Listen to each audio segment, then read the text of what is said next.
TV 25. Stay with us now for the 60s Remembered.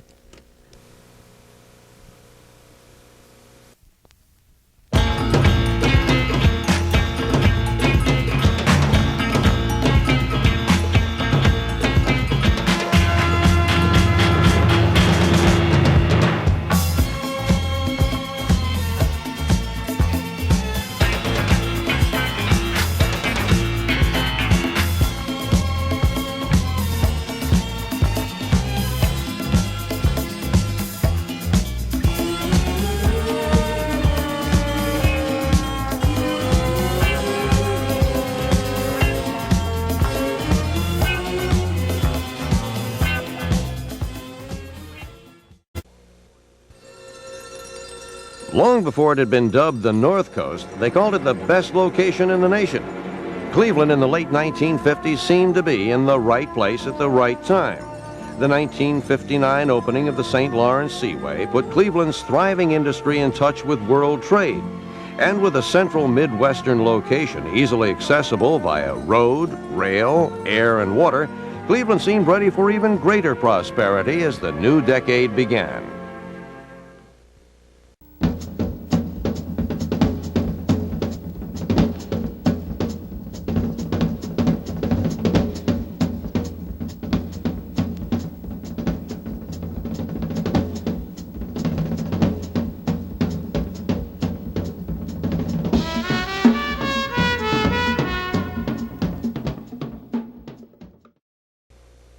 As the new decade opened, Cleveland was still one of the 10 largest cities in America.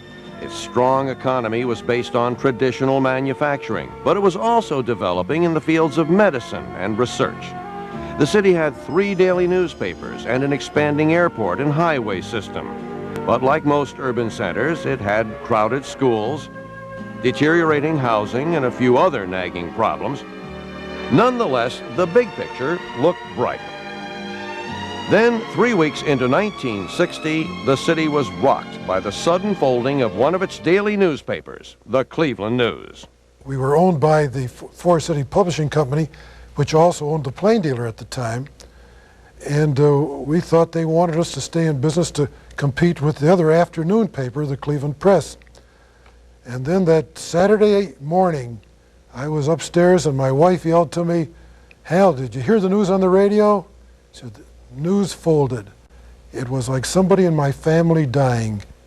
The city didn't just lose a newspaper that year, it also lost most of its baseball team.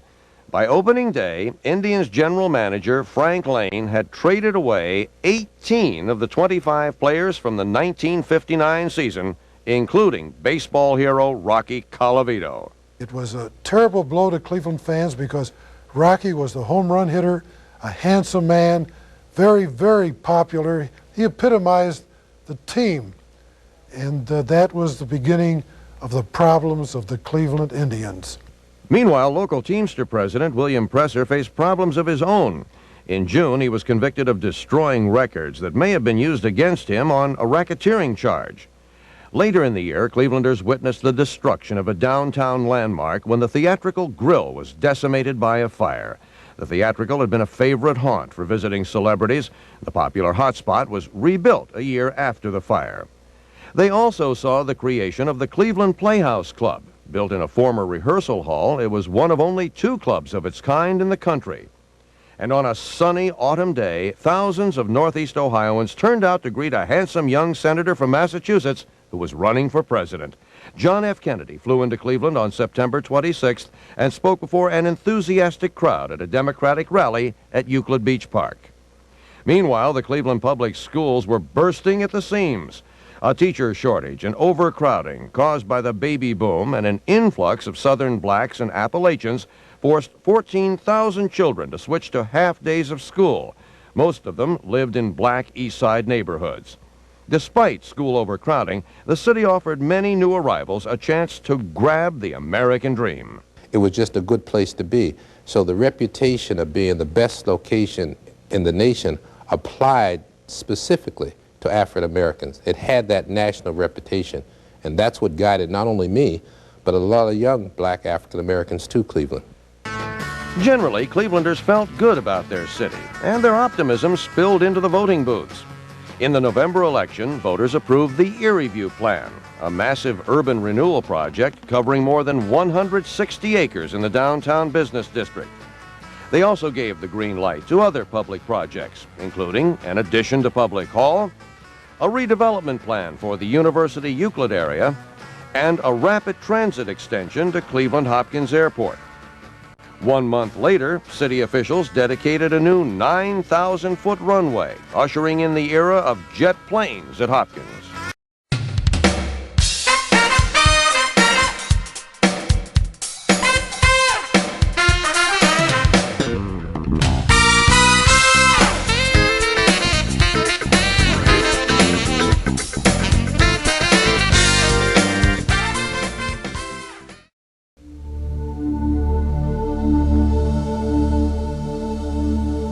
I remember the great joy of sharing with Dr. King and the great joy he found in interacting with his family and friends. I remember the awful pain in seeing him in 1960 led away to jail in steel handcuffs. But it was that jail experience that influenced the election, the presidential election of 1960.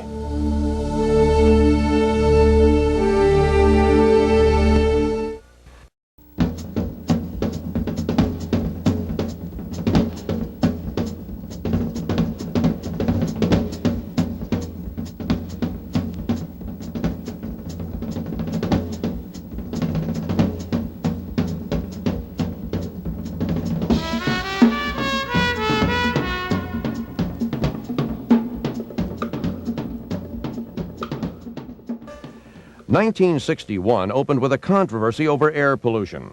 Public concern began to grow about the quality of air in Northeast Ohio. The Cleveland City Council responded by forcing local steel mills to spend big bucks on new pollution control equipment. Art Modell entered the Cleveland sports scene in early 1961 when he shelled out nearly $4 million for a majority share of the Cleveland Browns. He liked the city, he liked the team, but more than anything else, he loved the coach. I must say that Modell, one of the reasons Modell bought the club, he was very much enamored with Paul Brown. He thought he was the greatest coach ever, and he thought and one thing he was buying was Paul Brown. 1961 brought another big change to Cleveland Stadium. Indians general manager Frank Lane got the boot. Gabe Paul also took on the GM role when he became club president. In the spring, the Hanna Fund poured $4 million into city improvements. Half went to the University Circle Development Foundation, the other half earmarked for improvements to the mall on Lakeside Avenue. An old rusty oil barge made headlines in midsummer. On July 18th, salvage divers raised the Cleveco from the bottom of Lake Erie, where it had been since 1942. It sank the next day. They raised it again. It sank again. Finally, the whole project was scuttled, and it's still out there 12 miles offshore where it does no harm to navigation. By August, work on the mall had begun in earnest. Then tragedy struck.